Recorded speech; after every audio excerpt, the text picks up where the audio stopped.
So I wanted to get back into doing my videos on supplements, particularly the vitamins, because after the vitamins, I go into the minerals, and then after the minerals, I'll go into amino acids, and then after the amino acids, I'll go into other stuff like alpha lipoic acid, coenzyme Q10, uh, extra special stuff like the phytonutrients, things of that nature.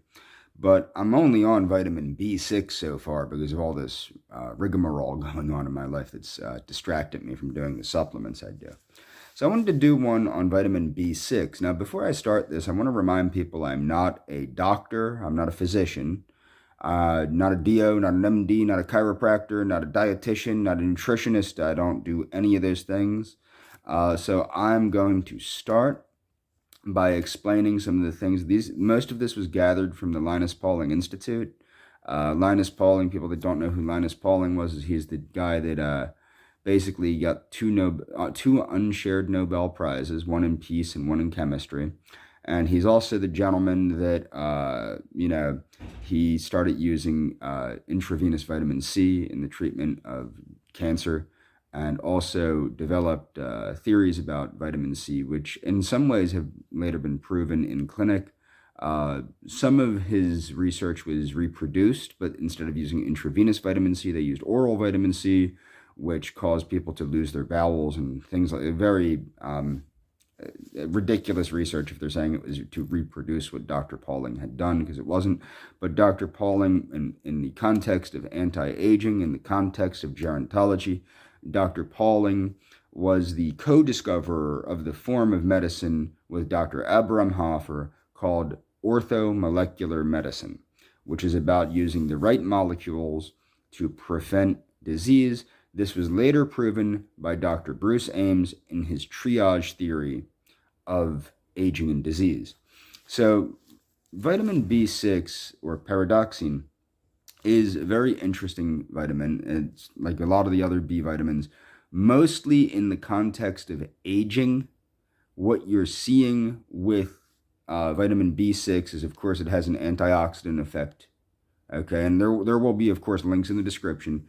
But even more important than the antioxidant effect is the fact that it helps to synthesize nucleotides and helps promote genomic stability.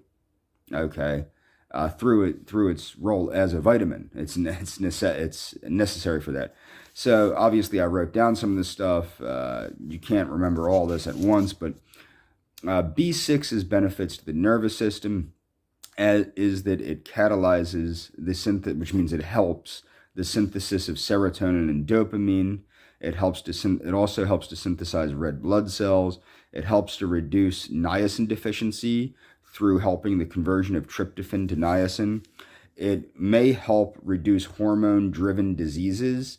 It seems to help to reduce the instances of hormone-driven diseases, especially things like hormone-driven cancer and things of that nature, by helping to prevent certain androgens like estrogen and testosterone from connecting to certain receptors. And it'll be in the description. I don't feel like it'll take 6 videos to explain that. It may help reduce, it helps to create nucleic acids and promotes genomic stability, like I just mentioned.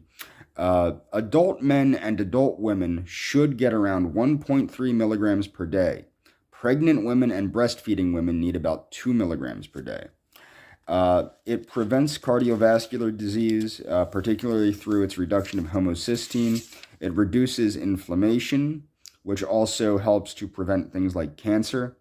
It reduces cognitive decline, especially in relation to Alzheimer's disease. Okay. It helps to prevent kidney stones. It helps prevent and treat metabolic-induced epilepsy and other metabolic syndromes.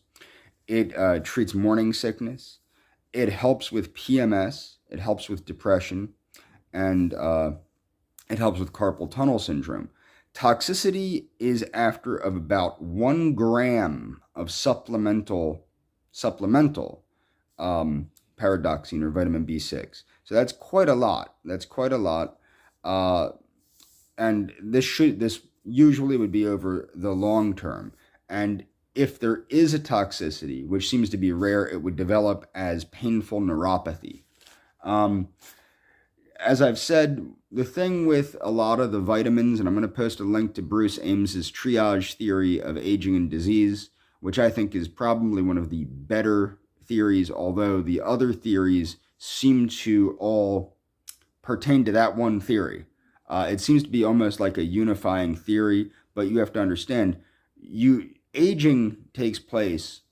Every theory of aging has a mountain of scientific evidence to prove it, and all of them are correct. So what it is if you're trying to de-age yourself, if you're trying to not age at the same rate as the regular population, you can't focus on simply one concept of aging, because aging is a multifaceted disease state, okay? And many of the diseases prevented by micronutrient supplementation and proper diet and things like that, a lot of these are diseases of aging. One of the reasons the antioxidant theory of aging was so popular is because a lot of diseases result from oxidative damage and oxidative stress.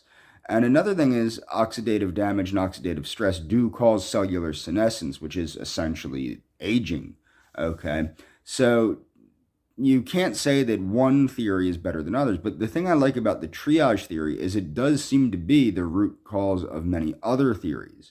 Now disregarding, of course, things like the Hayflick limit and things like that. But the point is what you have to understand is a lot of these chronic diseases that people develop are actually manifestations of the aging process in various different organ systems of the body.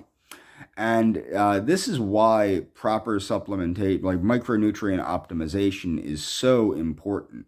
And in many ways, and I'm going to do another video on caloric restriction and why I'm not too crazy about caloric restriction, why I'm more into nutrient density and moderate caloric restriction, moderate to even, and focusing on things like exercise even more so than caloric restriction.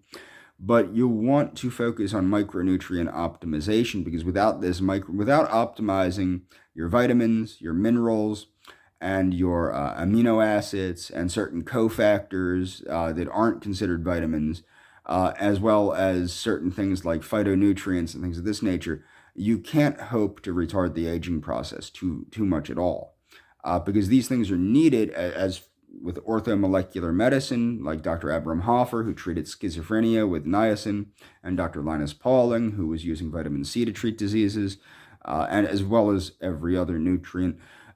You can't hope to achieve any degree of success if you're not optimizing your micronutrients.